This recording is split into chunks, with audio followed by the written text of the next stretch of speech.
In our previous lesson, we talked about cost per 10K contacted prospects, and we ended up with the price of $823.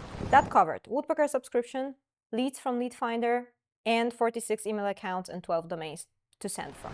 Now, when we have all of those data, we can actually calculate cost per lead. With that, we will look at 3 possible scenarios. Our first scenario is very achievable. So we are looking at 3% reply rate, and then out of 10 messages, we receive 1 positive reply. Our second scenario is something that I used a couple of times. So we'll be looking at 13% reply rate and 11% positive response rate. And the scenario number 3 is one of our customers from Germany, and here we are looking at 30% reply rate and 17% positive reply rate. Now we will do some simple math, so please bear with me. Scenario number 1.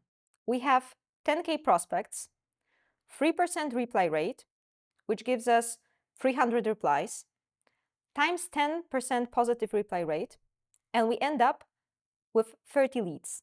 Scenario number 2. We have 10K prospects, 13% reply rate, which gives us 1,300 replies, and now 11% of positive response rate. We end up with 143 leads. Scenario number 3.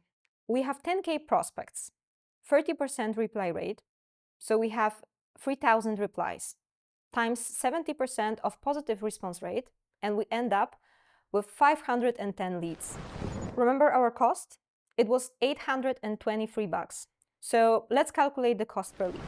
For scenario number 1, 823 divided by 30 leads, and the cost per lead is $28, rounded up. Then for scenario number 2, same cost divided by 143, and the cost per lead is around $6. And then for scenario number 3, we have 510 leads. We get the cost per lead, which is as low as 1.6 USD. Okay, so we have covered cost per lead. Now let's look closer at cost per deal. We'll assume that you can close around 10% of your leads, because remember that for cold emailing, lead means a person who positively replied to your value proposition. So 10% is not unrealistic to say. Let's get back to the scenarios. For scenario number 1, we get 30 leads and we have 10% of conversion. So it gives us 3 deals. Let's come back to the cost. That was $823. So when you divide that by 3, you get 274 cost per deal. Scenario number 2. You get 143 leads.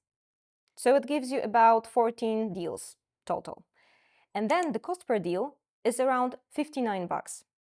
Scenario number 3.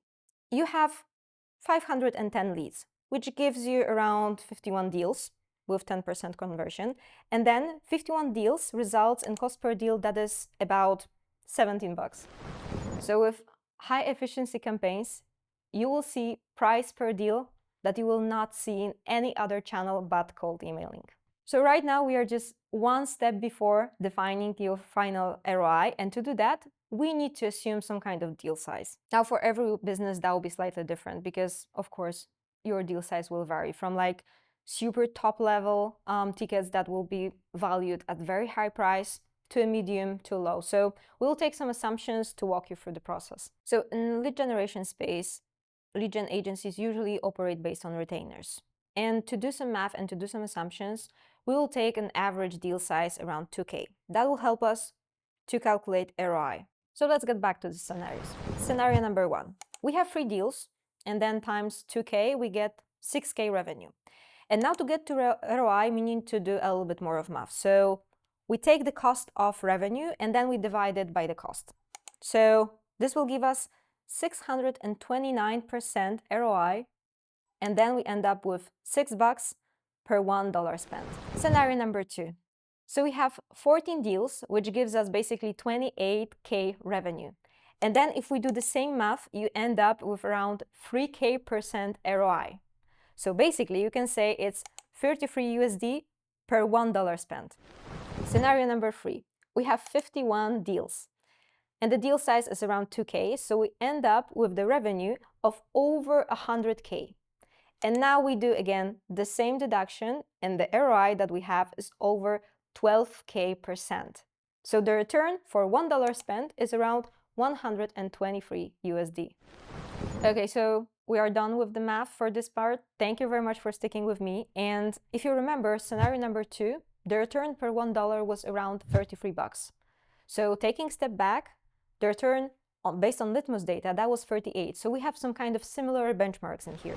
Now let's imagine, because we took the example of 2K just to have some sample, but your deal size may be like 5K, 10K, or whatever else you sell. So basically, I think it's not overreaction to say that sky's the limit. One last thing, you may want to have some backups for your domains and mailboxes in the whole calculation.